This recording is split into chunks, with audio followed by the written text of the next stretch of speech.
Muy bien, amigos y amigas y compañeros y compañeras, es muy diverso el universo de audiencia que tenemos en Gelatina, las personas que nos miran, pero todos y todas son trabajadores, así que seguramente tengan mucho interés en la charla que estamos a punto de tener, en exclusiva, la verdad, porque lo han buscado durante todo el fin de semana y han tenido la gentileza los compañeros de elegir Gelatina, así que muchísimas gracias por estar acá. Héctor Daer, secretario general de la CGT, ¿cómo estás? Bueno, bien. Primero que nada, agradecerte la invitación. La idea de postergar todo para esta entrevista tiene que ver también con el esquema del programa, que uno puede explayarse Conversar. y puede conversar la realidad de las cosas. Perfecto, no nos corren los tiempos, no tenemos 10 minutos ni 20, podemos conversar largo y tendido. Conté un poco al aire, te lo conté fuera del aire, me comí hoy una fake news a la mañana que ya tenía fecha confirmada. Ustedes dijeron la semana pasada que antes del 10 de abril iba a haber un paro general. Yo dije hoy el 8, creo que me equivoqué. ¿Cómo viene eso? A ver, la fecha la va a definir el Consejo Directivo el día jueves. Lo del 8 salió a partir de un canal de televisión, un periodista tiró. Los que intentaron confirmar o reconfirmar la noticia no hicieron caso a que podía no ser el 8, pero bueno, si vos me preguntás personalmente, por ahí el 10 tiene mayores posibilidades, pero hay que ser respetuoso del conjunto del Consejo Directivo. No va a cambiar el ánimo ni los objetivos, que son mucho más importantes que si es el 8 o el 10, ¿no? Va a ser el tercer paro general del gobierno de Milei, durante el gobierno de Milei. ¿Qué balance haces de los dos anteriores y qué objetivos se plantean con este?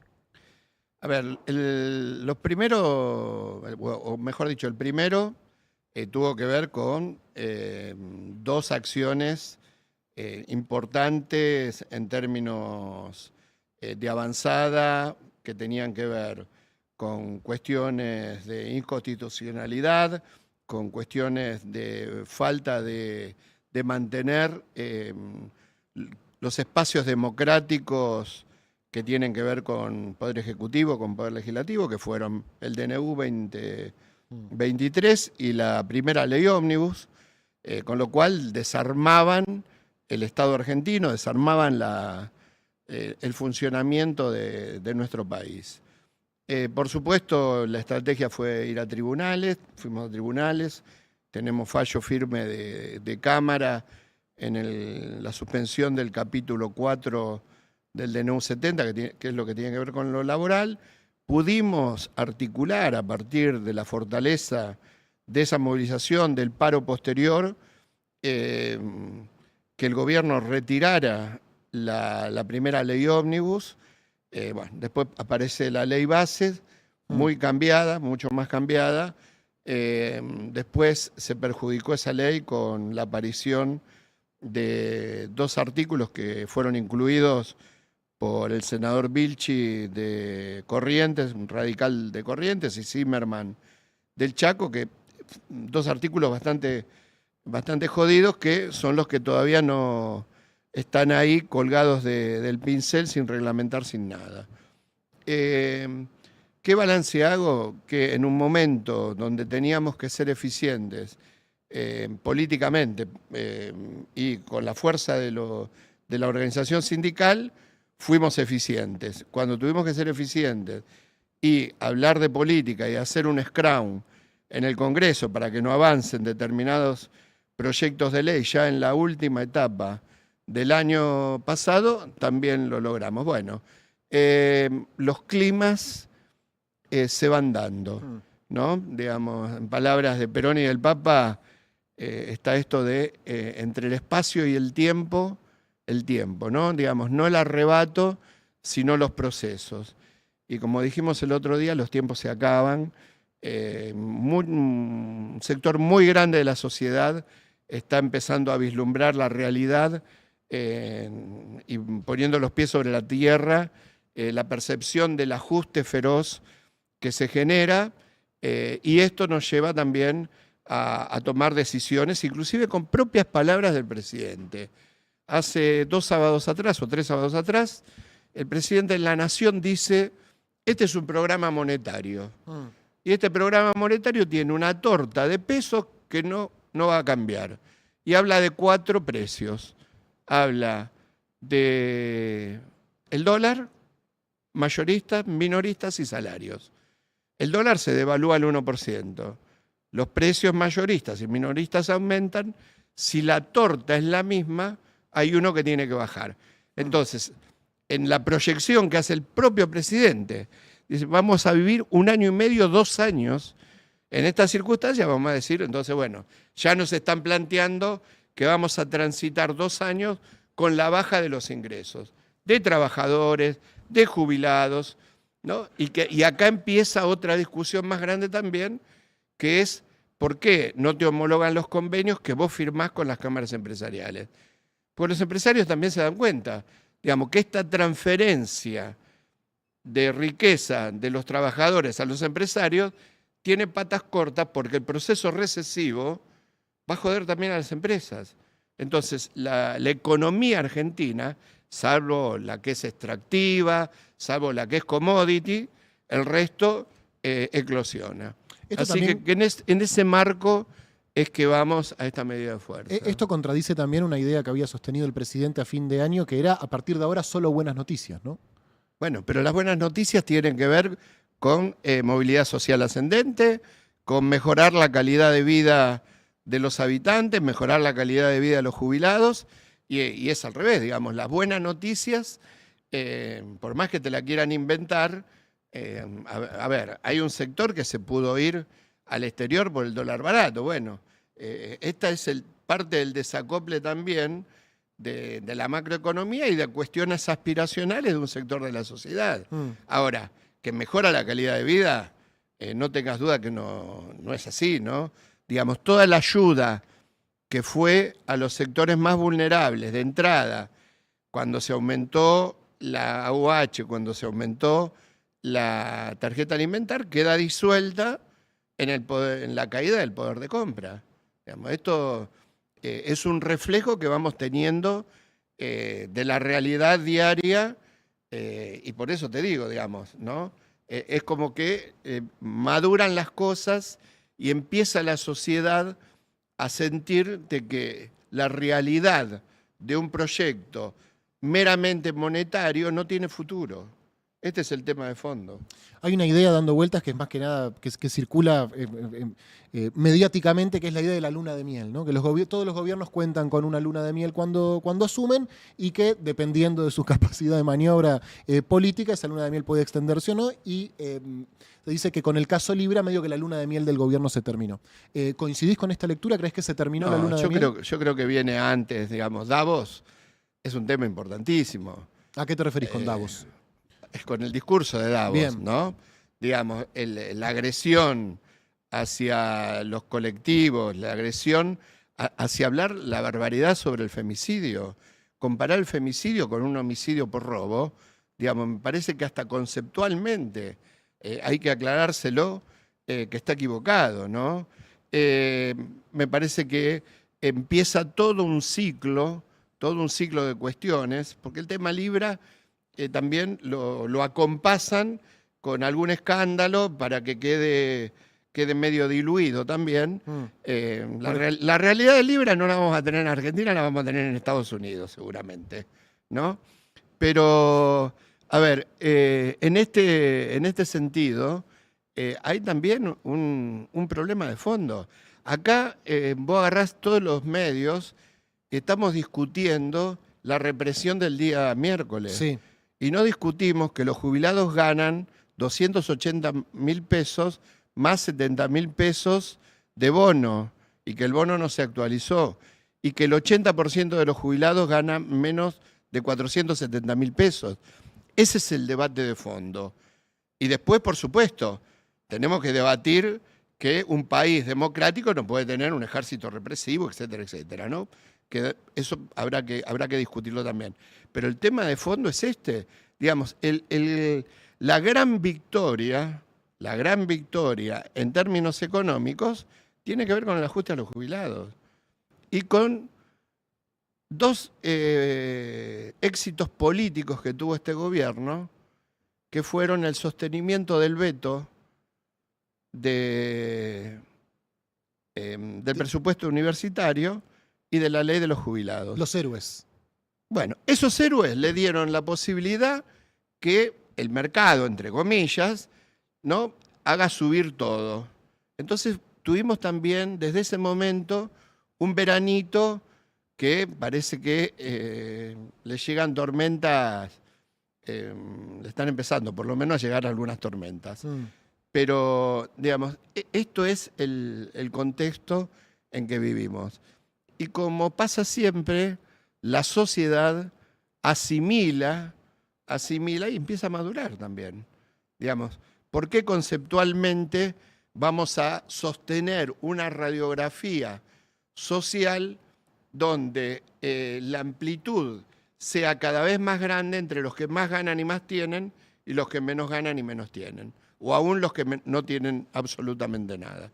Se me despiertan mil preguntas. Te agradezco que hayas venido a conversar estas cosas acá en Gelatina. Primero, preguntas muy concretas del orden del paro, y es si va a haber movilización con el próximo paro general, por ejemplo. Bueno, yo creo que la movilización va a ser el día previo, que es miércoles. 10 es jueves, claro. Pero bueno. Es casi una primicia. O sea, sé que no lo tomes como primicia, como una idea soy tuya. Respetuoso Bien. del Consejo Directivo. Bien, entonces puede haber una movilización el día miércoles acompañando el reclamo de los jubilados y un paro general el 10. Bueno. Ponele. Ponele.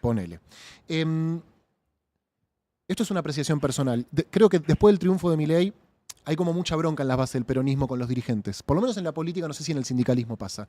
En los ámbitos sindicales, en los ámbitos de trabajo, ¿también percibís esto o corren con otras velocidades que la política y los partidos políticos? A ver, en los ámbitos sindicales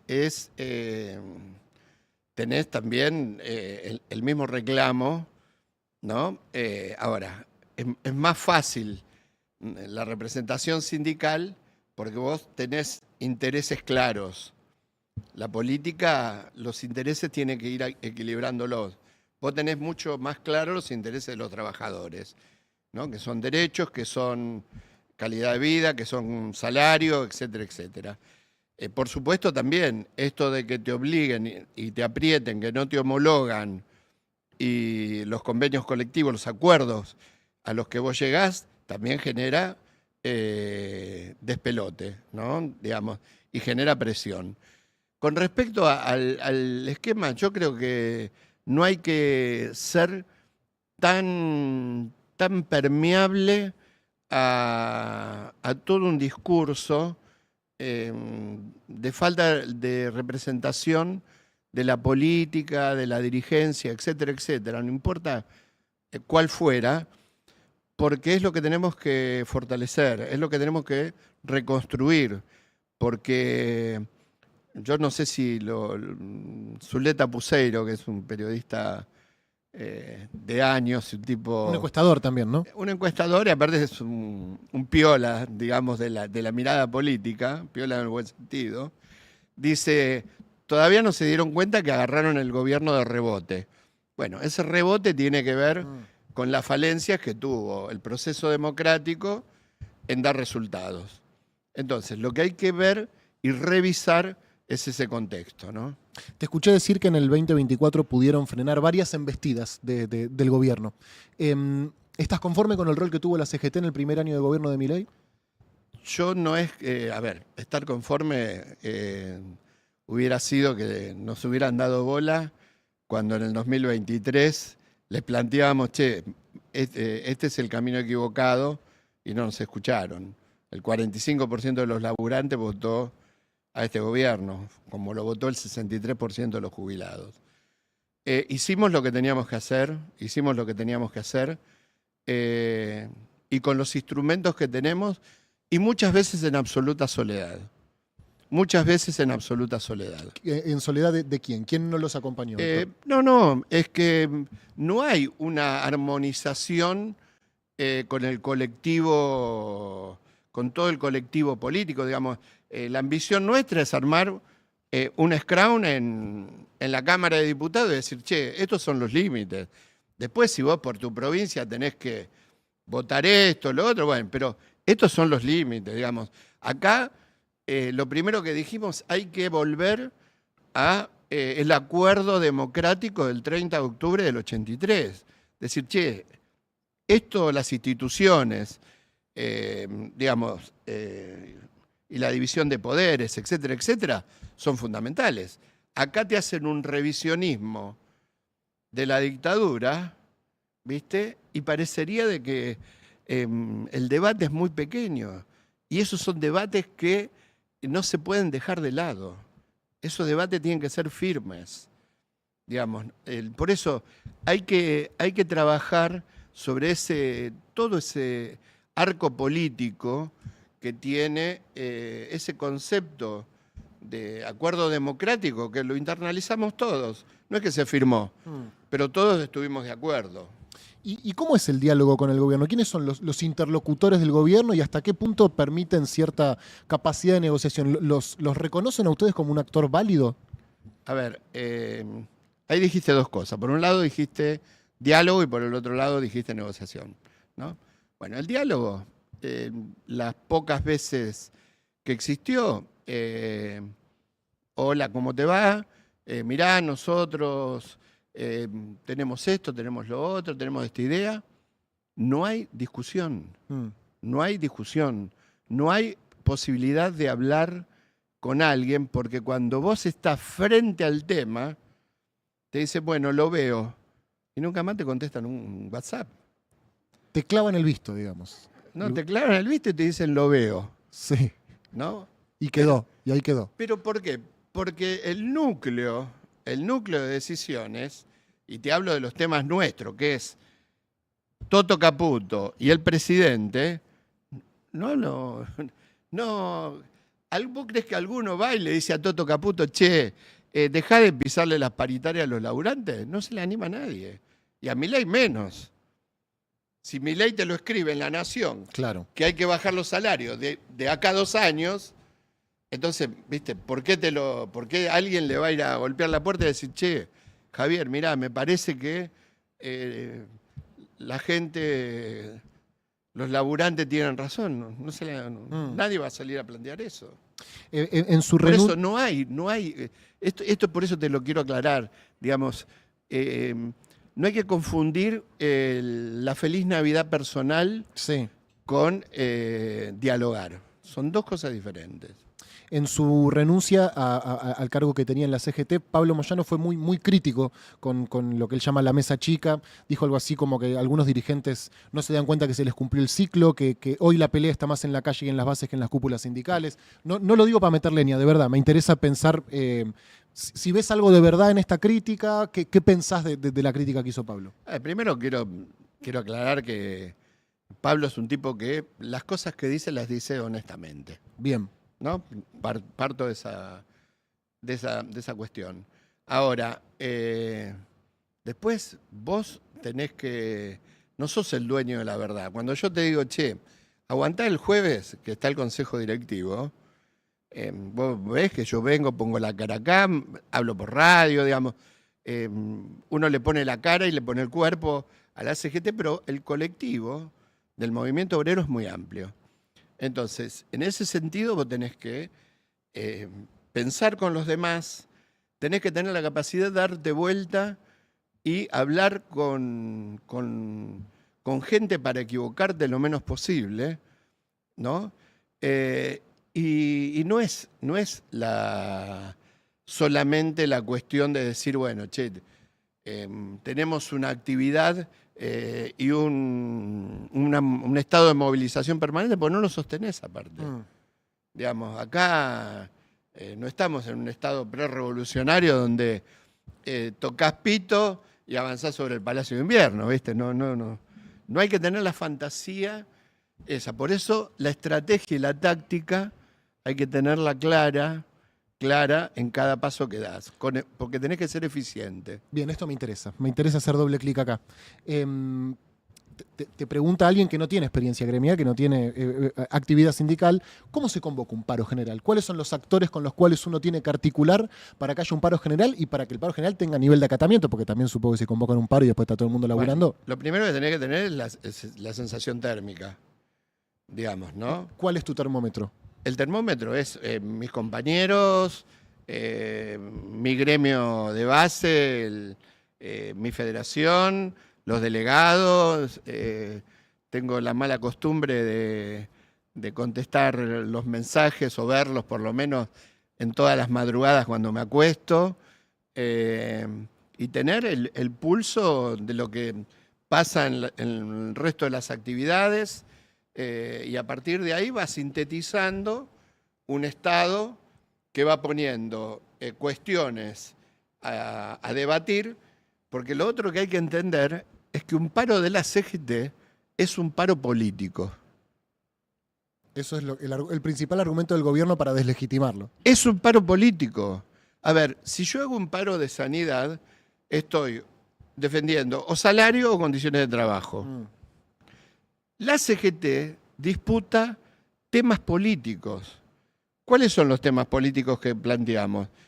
Que no queremos que nos pisen las paritarias, que no queremos la caída de los ingresos, que no puede ser que los jubilados sean la variable de ajuste, que no puede ser que las tarifas aumenten por sobre los salarios. Entonces, esas cuestiones son decisiones políticas y vos interpelás políticamente. Esto es lo que hay que comprender. ¿Me entendés? Digamos, lo sectorial tiene que ver con exclusivamente las cuestiones laborales, salariales, etcétera, de un sector. Cuando vos, el colectivo de trabajadores, lo accionás porque le decís al gobierno, le decís, che, nosotros queremos que cambies esto. Y si no lo cambia, abrís el debate sobre esas cuestiones. ¿Por qué? Porque si no, la nave va y no pasa nada, digamos. No es que estamos diciendo, che, yo quiero un aumento para los trabajadores portuarios.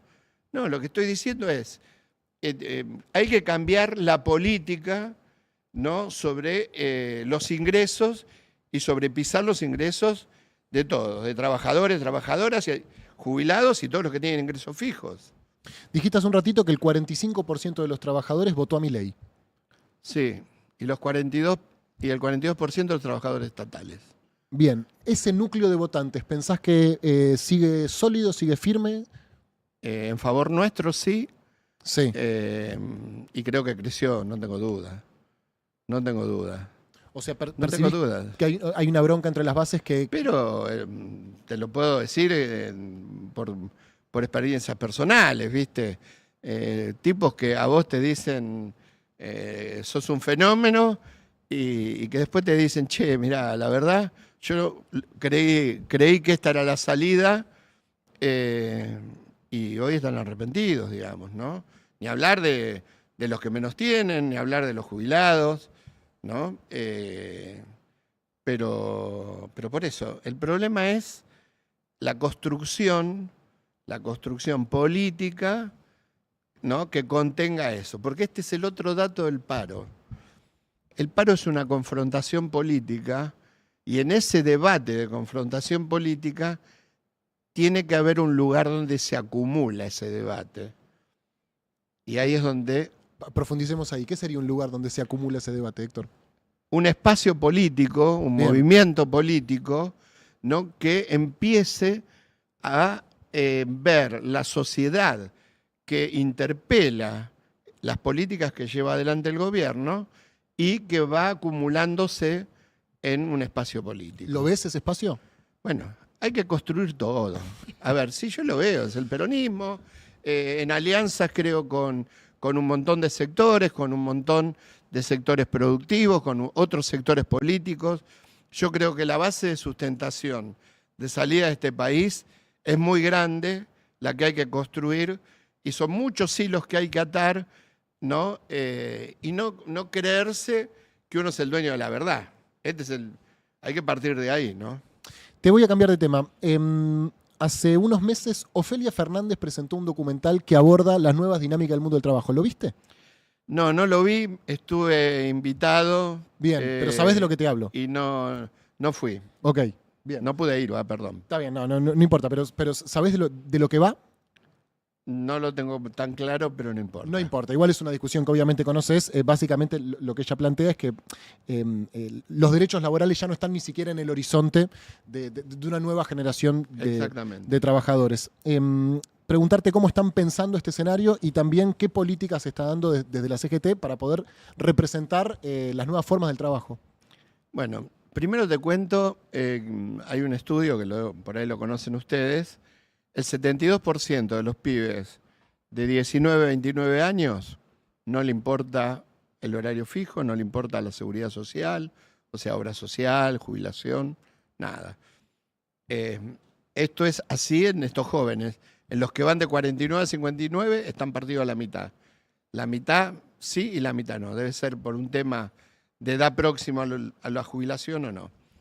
¿Cómo lo enfrentás? Yo creo que lo que hay que hacer es intentar la valorización de lo que es la seguridad social, ¿no? La seguridad social es lo que distingue la calidad de vida de los países y tiene que ver con el trabajo como ordenador social, tiene que ver con un sistema educativo, tiene que ver con un sistema de salud, tiene que ver con un sistema previsional. Esos pilares, por supuesto la alimentación, ¿no? Pero esos pilares son fundamentales en el desarrollo de una sociedad. Moderna, futura o anterior, ¿no? Que es la crisis del estado de bienestar que aparece en el mundo, donde de los años 90 a hoy hubo un aumento de la productividad que tuvo el capitalismo, que fue un aumento de productividad fenomenal, y el 80%, 82% de esa productividad no se la llevaron los que producen ni bienes ni servicios, se la llevó el sector financiero del mundo. Entonces, esa crisis es la que hay que debatir también, ¿viste? Perdona que me voy mucho a los temas teóricos, pero si no, no se comprende tenemos tiempo. El fondo de la cuestión, ¿no? Digamos, ¿qué estamos discutiendo? Que no, ¿viste? Porque si no, quedamos en la discusión de el 1% más o el 1% menos, o 2 días más de vacaciones o 2 días menos de vacaciones. El tema es mucho más profundo. No, me imagino, y aparte supongo que son las discusiones que tenés vos con tus compañeros y con las bases también de la CGT. ¿Cuál es el rol de la juventud sindical? ¿Cuáles son las demandas que ves que tiene la juventud sindical dentro del esquema de la CGT? Bueno, la juventud sindical tiene, primero que nada, un esquema de formación de cuadros importante. Uno siempre aspira a que los que te suceden sean mejor que uno, ¿no? Y que te tienen que suceder y que tienen que estar cuando se producen las cosas. A ver, ¿qué es lo que cambia entre la actividad política y la actividad sindical? Vos adentro del sindicato tenés el convenio colectivo, tenés la organización armada, tenés muchas cosas resueltas. En la actividad política está la mística de la militancia barrial, la transformación del barrio, la transformación del club, digamos. Eso es un poco lo que lo diferencia. ¿Qué es lo que hay que potenciar? Hay que potenciar la militancia en términos de conciencia sindical. Digamos, si vos potenciás la conciencia sindical, ¿no? Es decir, yo pertenezco a este colectivo, yo pertenezco a esta organización y a partir de ahí genero poder real para transformar la realidad. El otro día, el sábado, en una de las charlas que di, una chica me dice, ¿qué habría, a ver, qué me dice para que yo no vaya y me afilie a la Libertad Avanza? Le digo, el primer concepto es que encontrar un partido político que tenga una mirada colectiva de la sociedad. Eso es una divisoria de aguas absoluta entre el individualismo, que está muy mechado en muchos jóvenes, ¿no? Y la solidaridad colectiva de sociedad, que es la que hay que profundizar y es la que no hay que perder y que en definitiva es la justicia social, ¿no? Como eje. Este fin de semana salió una nota, creo que en La Nación, que decía que la cantidad de afiliados a los partidos políticos es la más baja de los últimos, no sé, 50 años. ¿En el sindicalismo está pasando algo similar? ¿Baja el número de afiliados? En el sindicalismo bajaron la cantidad de trabajadores, Ujú. no en términos proporcionales. Es muy heterogéneo también, ¿no? Hay gremios que tienen buenos porcentajes de afiliación, van variando de acuerdo también a características geográficas y de poder de llegada también, Te lo ¿no? pregunto, Héctor, porque se discute mucho si la reforma laboral sí, si la reforma laboral no, y pareciera que por abajo, subterráneamente, hubo una reforma laboral que sucedió de hecho, ¿no? Que está sucediendo y que incluso no tiene que ver exclusivamente con la Argentina. ¿Cómo pensás el futuro? ¿Cómo se puede revertir una tendencia en la cual cada vez es más común que los trabajadores no tengan derechos? Los trabajadores tienen derecho. Ujú. Y lo fundamental es que existan las organizaciones sindicales, porque sin organización sindical no hay derecho individual que valga. Grábatelo eso. Digamos, el único instrumento que tienen los trabajadores para hacer valer sus derechos individuales es la organización sindical y la organización colectiva como tal. De a uno, yo siempre digo lo mismo, es el gran hermano. Somos todos amigos, todos, pero después hay que cagar a uno, con perdón de la Hay palabra. que entrar al confesionario. ¿No? Hay que entrar al Entonces, confesionario. este es el tema. Este es el tema.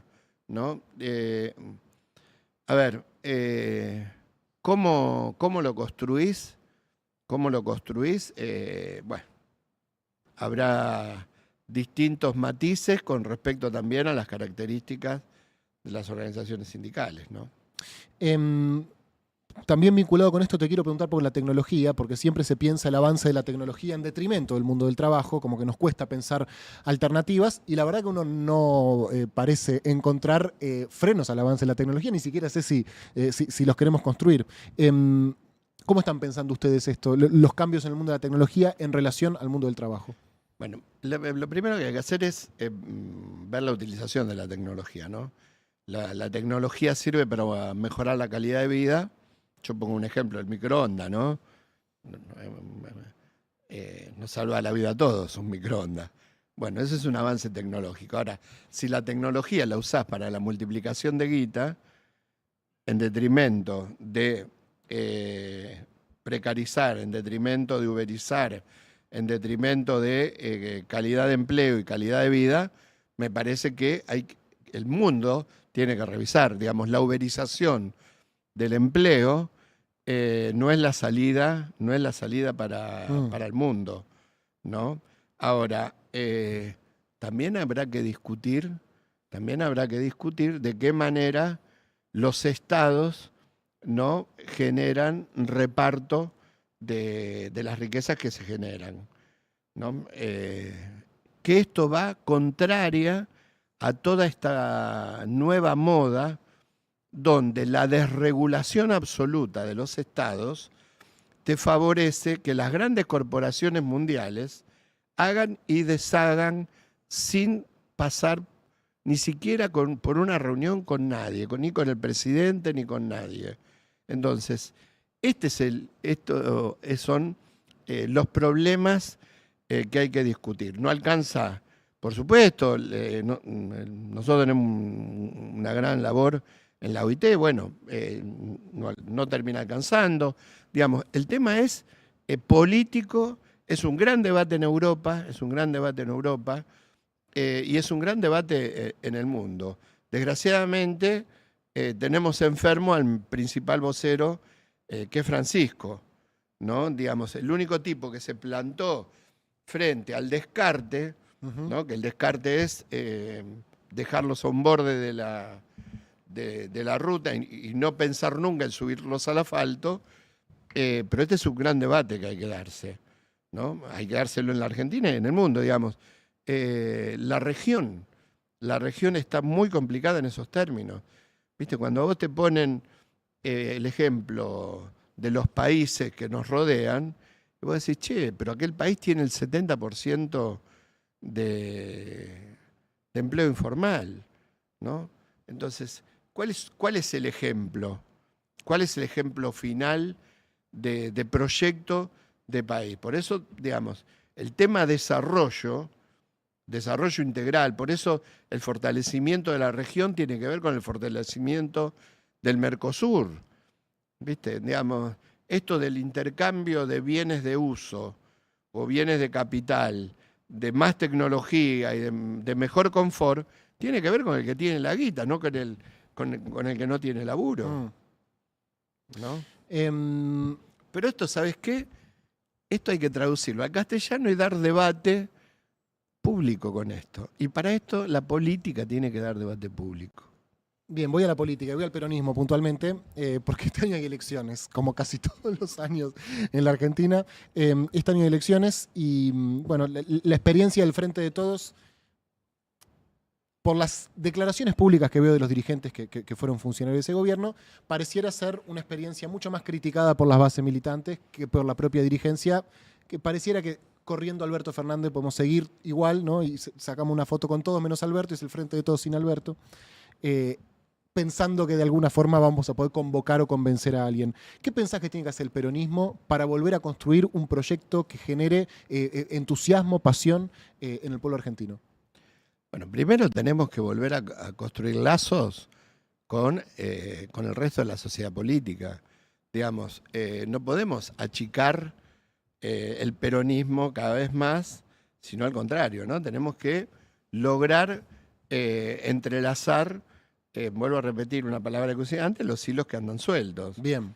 Entonces... Tengo que seas más específico con eso. ¿A qué sectores te a ver, referís? vos tenés un gobernador X de una provincia andina que te dice, che, yo voté al Rigui Sí. porque necesito el litio.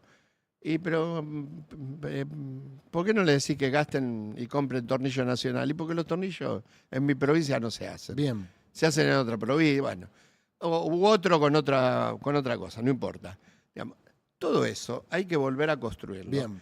Y hay que tener un proyecto nacional, que esto es lo acto electoral del conurbano sobredimensionado con respecto a lo que es el resto del país, ¿no?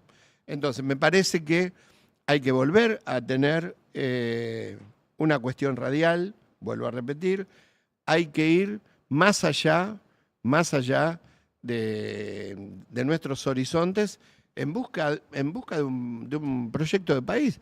Pero el proyecto de país tiene que tener claras las cosas, digamos, ¿qué es el desarrollo? Digamos, ¿para qué vamos a usar el desarrollo de vaca muerta? ¿No? Esta locura de que estamos exportando vacas vivas o ganado en pie. Exportamos el ganado por lo que vale un par de zapatos, ¿viste? Entonces, estas son las cosas, digamos, que yo sé que es muy puntual y es a un sector determinado, pero... Es el sector que nos mira a nosotros, sector igual. Bueno, pero es lo que hay que lograr. Che, ¿y hay ámbitos para eso? ¿Existen ámbitos donde se puedan discutir estas cosas? Bueno, pero todos los días estamos intentándolo, digamos. Si no nos vamos y sembramos lechuga en el fondo de casa, o tenemos la esperanza de construirlo y de tener bases sólidas para transformar la Argentina, para ganar las elecciones y para transformar la Argentina, o estamos toda a la deriva. Y a la deriva no podemos estar porque tenemos responsabilidad social y responsabilidad política sobre los que representamos y sobre nuestras vidas. Digamos, uno no anduvo en globo por estos años, ¿no? Digamos, uno estuvo permanentemente en la tierra. ¿Tenés 10 minutos más? ¿Tengo 10 minutos más? ¿Podemos seguir hasta el final del programa? ¿Tenemos 10 minutos más? Sí. No, a los compañeros pregunto. Sí, ¿estamos bien? ¿Seguimos un toque? Yo no tengo problema. Bárbaro. Me puedo quedar toda la tarde. Tengo algunas preguntas más. Se presentó hace poco el Movimiento Derecho al Futuro, que lidera Axel Kicillof, y por lo menos en las firmas había fuerte presencia del sindicalismo. ¿Estás trabajando ahí? ¿Ves algo en ese espacio? A ver, creo que es un espacio que lo conduce un compañero que tiene posibilidades de tender puentes con el resto del país y que es lo que hay que hacer de cara al 2027. Después, todo tiene que tener maduración, no hay que ponerse a a pretender ganar una carrera si no tenés el auto, Bien. ¿no? ¿Cómo lo ves a Moreno, che? Bueno, a ver, bueno, primero me parece un tipo agradable. Por supuesto, no comparto esa aparición disruptiva de críticas hacia los propios, ¿viste? Digamos, yo digo, la autocrítica tiene el límite de no justificar a los que quieren hacer desastre con el pueblo argentino. Entonces todo tiene que tener un límite. Eso, por supuesto, no lo comparto para nada, pero me parece que tiene algunas apreciaciones que las puedo compartir a medias. Él sobre el tema energético, el otro día lo escuché hablar, que decir, che, el gas barato lo tenemos que usar para agregar valor agregado. Vaca Muerta alcanza para todo. Para exportar. Para exportar y para tener energía barata, digamos. No es que nos tenemos que encerrar. Pero bueno, hay que ir acomodando. Todo en su medida y armoniosamente. ¿La CGT se propone ocupar lugares en las listas del peronismo en las próximas elecciones? Sí, el movimiento obrero es el que tiene necesariamente que ocupar lugares en el Congreso. Y en esto quiero rescatar el laburo que hace, por sobre todo, Sergio Palazzo, ¿no? La verdad que estudia, está online con todos nosotros para puntear temas, para puntear apoyos o no apoyos en el Congreso. Sergio Palazzo, secretario general de la bancaria y diputado nacional. Es diputado nacional. Así que en este sentido creo que necesariamente los trabajadores tienen que estar representados en mucha mayor medida que la representación que tenemos hoy. Me quedan pocos minutos y 3 temas. El primero es el Fondo Monetario. Hace poco estuvieron reunidos, no me acuerdo si vos participaste de la reunión. Fue Gerardo y Cristian. Bien. ¿Por qué se planteó esa reunión? ¿Qué fue lo que se le planteó a Cristalina Georgieva? ¿Por qué es necesario? Fueron un foro que se organizó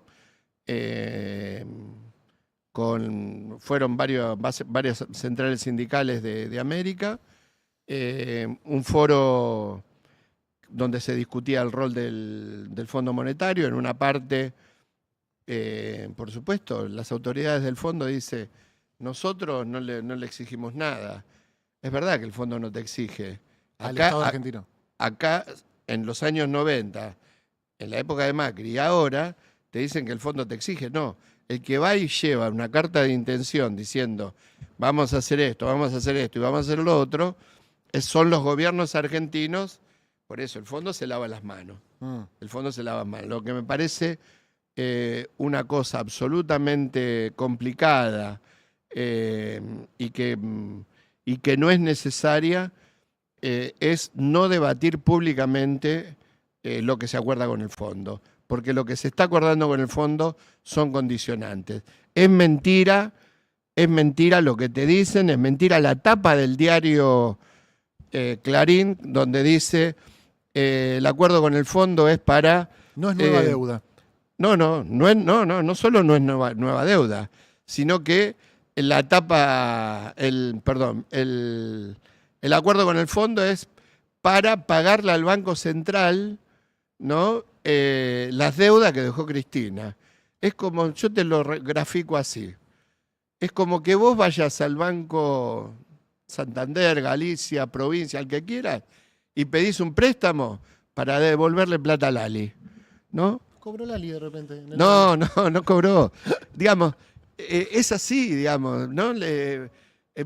Tu relación Tesoro con el Banco Central es intra-Estado argentino, intrapoder nacional. Ahora, tenés que ir a pedir condicionantes al Fondo Monetario. Al Fondo Monetario que te condiciona la vida para saldar un tema. Parece difícil que el Congreso rechace el DNU.